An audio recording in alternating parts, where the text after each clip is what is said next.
এবং সেটা করি 3-3.5 বছরের মধ্যে বাংলাদেশের চেহারা বদলে গেল।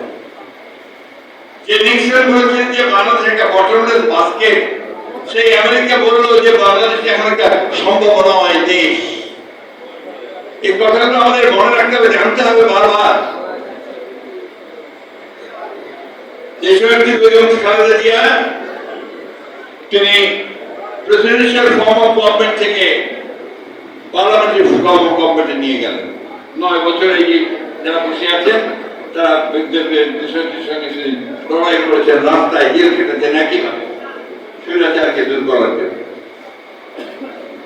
তিনি কেয়ারটেকার সরকারকে আমরা মানিনি প্রথমে যখন উনি দেখলেন পরে যে এটা মানলে দেশের উদ্ধার হবে, গণতন্ত্র একটা শক্তিশালী পথ পাবে, ভিত্তি পাবে, তখন তিনি সেটা মেনে নিয়ে কেয়ারটেকার গভর্নমেন্ট ইস্যুটাকে সন্নিবেশিত করলেন পার্লামেন্ট।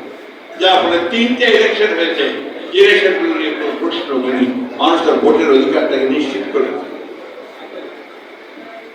মহিলাদের ক্ষমতায়ন, শিশুদেরকে বেড়ে ওঠার ব্যবস্থা, স্বাস্থ্য ব্যবস্থাকে জনমুখী করা, সবই কিন্তু সংস্কারের মধ্যে দিয়ে আমাদের নেতা শেখ মুজিবুর রহমান এবং নেতৃত্বে খালেদা জিয়া দিয়ে শুরু। আজকে খুব কষ্ট পাই যখন শুনছি, পত্রপত্রিকায় দেখছি শহীদ জিয়ার প্রতিষ্ঠিত শিশু একাডেমিকে তার এখনকার যে জায়গায় খবর আছে সেখান থেকে সরিয়ে ফেলা হয়।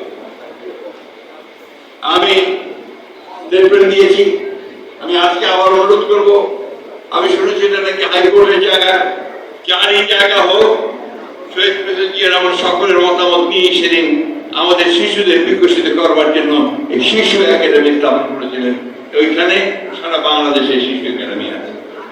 এই সংস্কারগুলো তো আমাদের এই দলের বিএনপি, আমরা সংস্কারকে ভয় তো পাই না, আমরা সংস্কারকে স্বাগত করি, তাই না? এখন ধন্যবাদ যে অন্তত 12টা জায়গায় একমত হতে পেরেছি আমরা। সমস্যাটা ওই জায়গায় হয় যখন দেখি নতুন নতুন চিন্তা আসছে, সেই চিন্তার জন্য আমাদের দেশ জাতি ঠিক পরিচিত নয়। এ ব্যাপারে আমি কমেন্ট করবো না, একটা কমেন্ট করতে চাই। এই যে প্রপোর্শনাল রিপ্রেজেন্টেশন বা আনুপাতিক হারে প্রতিনিধি আপনার পার্লামেন্টে লোয়ারে হবে, এটা আমাদের দেশের মানুষ বোঝেই না। তারা পিআর কি জিনিস ভাই, যারা এখনো ইভিএম এ ভোট দিতে পারে না, বোঝে না, যার ফলে ইভিএম এ ভোট দেয় না, তার পিআর বুঝবে কি করে? এই চিন্তা ভাবনা থেকে দূরে সরে যেতে হবে। এবং দুঃখজনক ভাবে আমাদের দেশের কয়েকটা রাজনৈতিক দল এটাকে প্রমোট করে, প্রমোট না বন করে বসে আছে, এটা না হলে নির্বাচনে যাব না। কি বলবো বলেন, এই দেশের মানুষ যেটাতে অভ্যস্ত সেই ভোটের ব্যবস্থা করেন, তার প্রতিনিধিত্বের ব্যবস্থা করেন, তাদের প্রতিনিধিত্ব থাকে, রিপ্রেজেন্টেশন থাকে, সেই পার্লামেন্টের নির্বাচনের ব্যবস্থা করেন, তাহলে সমস্যাগুলো সমাধান হবে না।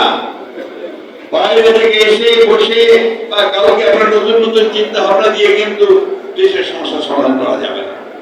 আমরা খুব পরিষ্কার করে বলতে চাই, আমরা চাই অবিলম্বে সংস্কারগুলো শেষ করুন, অবিলম্বে এই যে একটা সনদ ঘোষণা, সেই সনদও ঘোষণা করুন। আর দয়া করে নির্বাচনের যে তারিখটা নির্ধারণ করেছেন আমাদের ভারপ্রাপ্ত চেয়ারম্যান জনাব তারেক রহমানের সঙ্গে লন্ডনের বৈঠকে বসে যেটাদের জাতীয় অনুপ্রাণিত হয়েছে, আশান্বিত হয়েছে, সেই সময়টাতে নির্বাচন দিন, মানুষ তার অধিকারটা ফিরিয়ে দিন, ভোটের অধিকার ফিরিয়ে দিন। বক্তব্য দীর্ঘ করবো না, আপনাদেরকে অনুরোধ করবো, আপনার শফিউল বাড়ি বাবুর স্মরণে যারা তাকে ভালোবাসেন একটা ফাউন্ডেশন তৈরি করা, যে ফাউন্ডেশনের মধ্য দিয়ে তার জীবন, তার লেখা, তার কাজ বেরিয়ে আসবে এবং ওটার মধ্যে দিয়ে আপনারা ভবিষ্যতে মানুষকে আরো সাহায্য করতে পারেন। আমাদের শফিউল বাড়ি বাবুর